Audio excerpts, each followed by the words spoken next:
यहाँ दोस्तों घर से निकल गया हूँ। तो दोस्तों फाइनली सब फंक्शन आ गए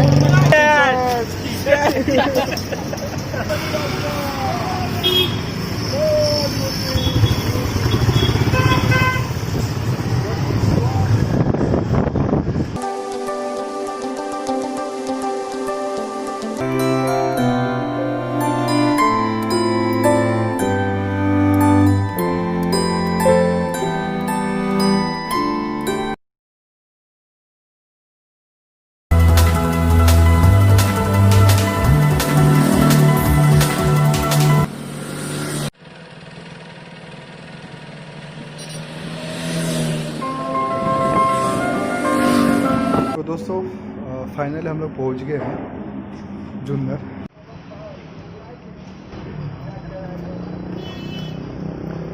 अबे गाड़ी लेफ्ट ला है, आणि बॅक साइड पण घे। सो दोस्तों फाइनली रवाना हो रहे हैं शिवनेरी फोर्ट के लिए। Team is ready, you can C.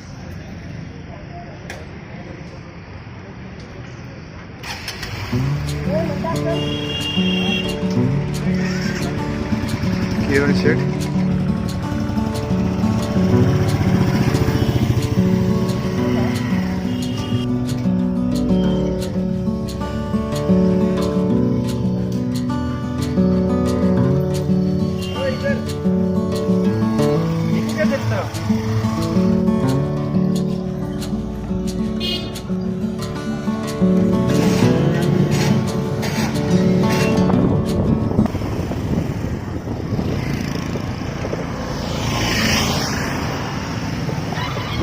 श्रीमंत योगी छत्रपती शिवाजी महाराज प्रवेशद्वार जुन्नर श्री जन्मभूमीत आपल्या सहर्ष हार्दिक स्वागत। बहुत बहुत धन्यवाद।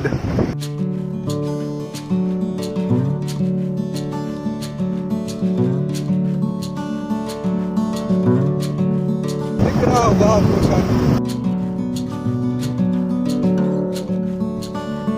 Almost there to rich. शायद उसके ऊपर ट्राई करेंगे कुछ खाने का।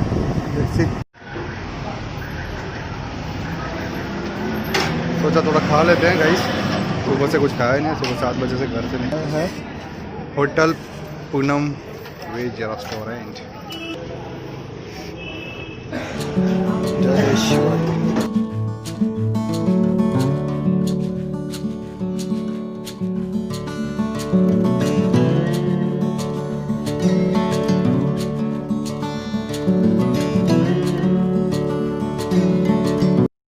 Finally almost reached.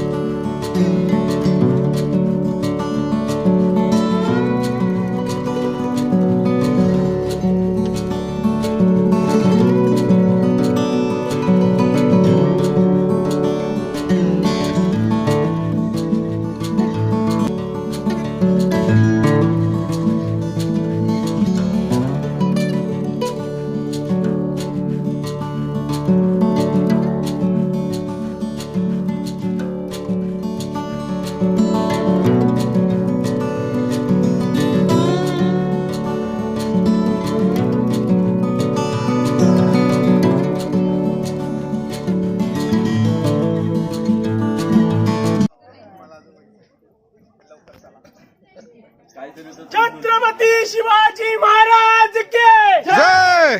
स्वराज्य रक्षक संभाजी महाराज के जय। भवानी। जय शिवाजी। जैसे कि दोस्तों आपने देखा कि आज हम शिवाजी महाराज के किले शिवनेरी फोर्ट पर आए हुए हैं। जैसे कि आप देख सकते हैं यहाँ पे मेरे दोस्त मिस्टर प्रशांत कांबले और किरण सालुंके यहाँ पर शिवनेरी फोर्ट और शिवाजी महाराज के बारे में इंफॉर्मेशन दे रहे हैं। जैसे कि छत्रपति शिवाजी महाराज का जन्म 19 फरवरी 1630 को किले में हुआ और उन्होंने यहाँ अपना बचपन बिताया।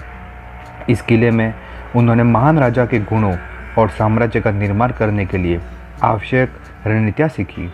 वह अपनी माता जीजाबाई की शिक्षाओं से काफ़ी प्रभावित हुए थे। शिवाजी महाराज की उपस्थिति से शिवनेरी एक पवित्र स्थान बन गया। आज भी यहाँ हज़ारों की तादाद में लोग वहाँ पर देखने ले जाते हैं, उपस्थित होते हैं वहाँ। जिस पहाड़ी पर यह किला बनाया गया वह बहुत बड़ी खाड़ी द्वारा सुरक्षित है और यही कारण है कि एक किला बनाने के लिए सबसे उपयुक्त स्थान यह था। यहाँ 64 गुफाएं और 8 शिलालेख पाए जाते हैं। शिवनेरी किला एक महान स्थान है जहाँ मराठा साम्राज्य के महान राजा छत्रपति शिवाजी महाराज का जन्म हुआ था। यह किला महत्वपूर्ण ऐतिहासिक किलों में से एक है। शिवनेरी किला भारत के पुणे जिले के जुन्नर के पास स्थित शिवाजी महाराज के पिता शाहजी बीजापुर के सुल्तान आदिल शाह की सेना में एक सेनापति थे। लगातार हो रहे युद्ध के कारण शाहजी महाराज अपनी गर्भवती पत्नी जीजाबाई की सुरक्षा को लेकर बहुत चिंतित थे। इसलिए इन्होंने अपने परिवार को शिवनेरी में भेज दिया। शिवनेरी चारों ओर से खड़ी चट्टानों से घिरा हुआ एक अभेद गढ़ था। गडामध्ये तुम्हाला पाहायला मिळतील एका मागोमाग एक असे 7 दरवाजे।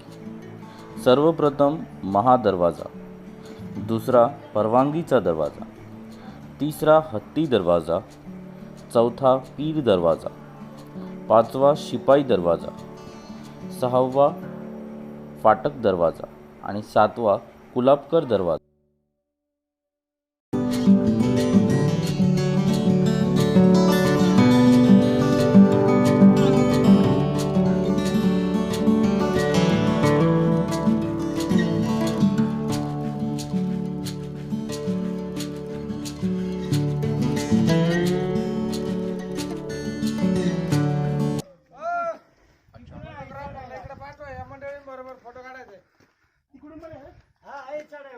आता आम्ही जस्ट वरती मंदिराचं आणि याचं दर्शन नाही घेता आम्ही प्रथम शिवाजी महाराजांच्या दर्शनाला चाललो आहे, जिथे त्यांचा जन्म झाला आहे त्या स्थळी चाललो आहे।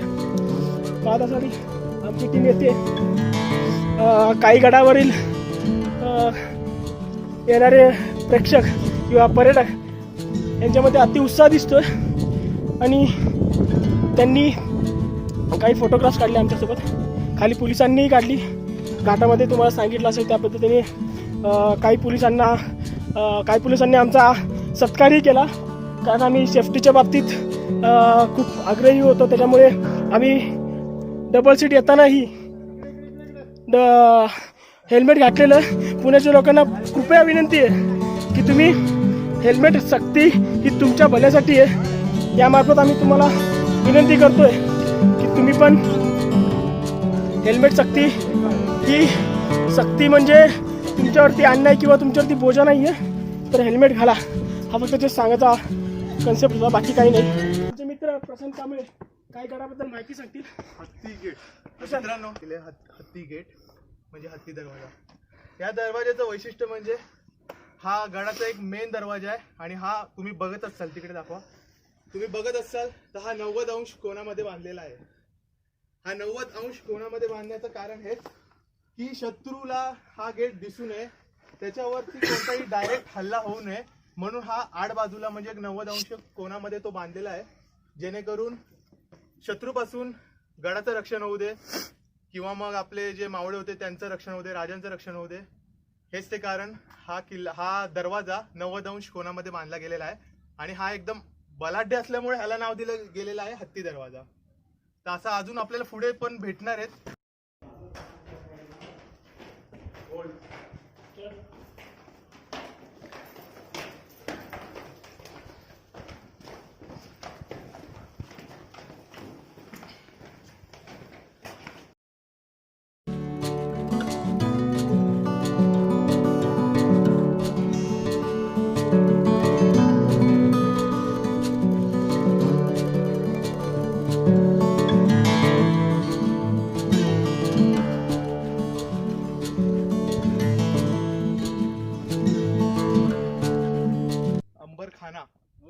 अंबरखाना म्हणजे काय? अंबरखाना म्हणजे त्यावेळेला जे काय धान्य वगैरे साठवायचे आणि धान्याची साठवण ज्या ठिकाणी करायची त्याला अंबरखाना असे म्हणायचे। तर हे काय असे अवशेष आपल्याला दिसतात आहेत, असे काही भाग दिसतात तिकडे जिथे त्यावेळेला धान्यांची साठवणूक व्हायची इकडे, आणि इथूनच गडावरती जेवढे पण आहेत सगळ्यांना धान्य वगैरे पुरवलं जायचं। आता बघताल तुम्ही तर काय असे भाग वगैरे दिसत आहे आपल्याला, तर हे त्यावेळेचेच आहे की जी साठवणूक केलेली त्यांनी धान्यांची वगैरे, त्याचेच हे पडलेले अवशेष आहेत. तर आता आपण जाऊया परत पुढे, बघू अजून काय काय दिसायला भेटतं. आता आपण आलेलो आहे मेना दरवाजाच्या इथे. आपण पाहू शकता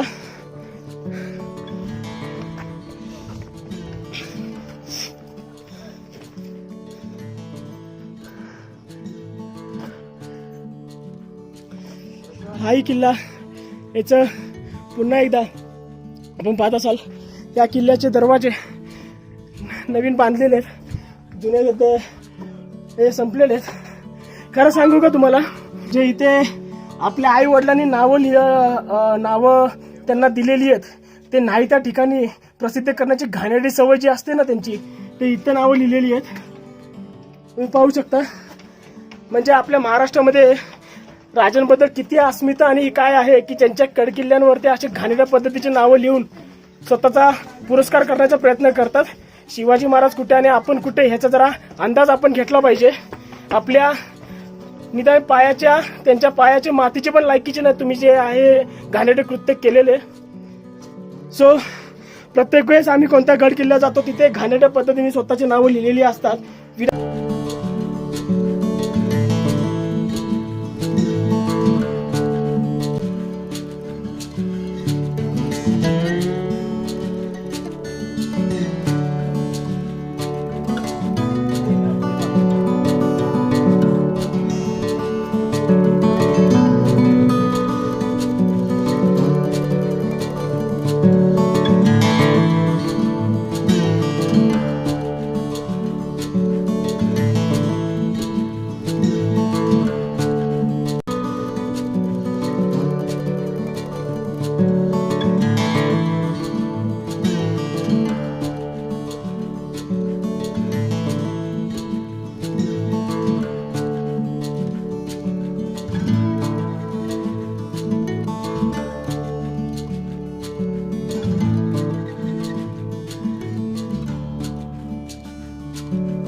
आप बादामी तालाब के दक्षिण में युवा शिवाजी महाराज और उनकी माताजी जीजाबाई की मूर्ति देख सकते हैं इस अद्भुत मंदिर में.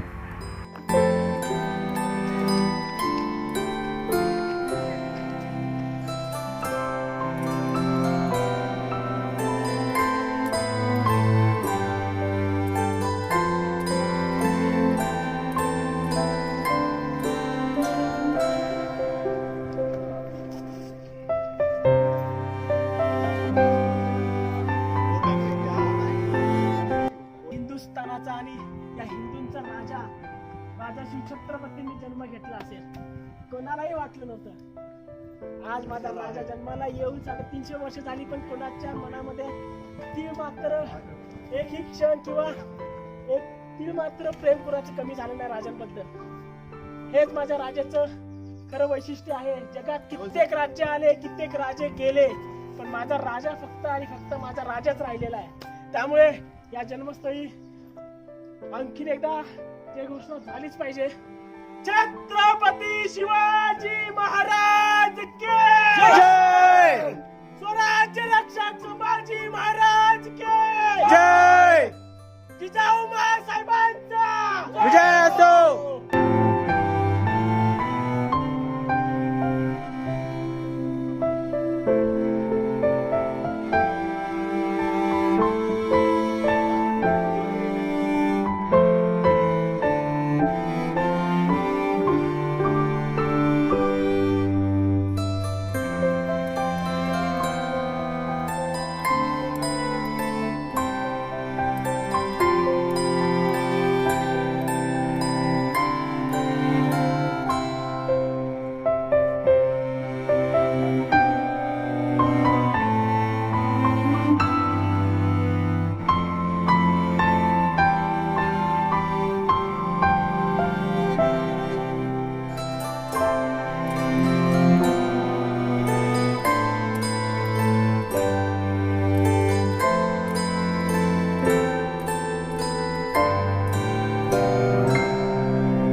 एक नंबर.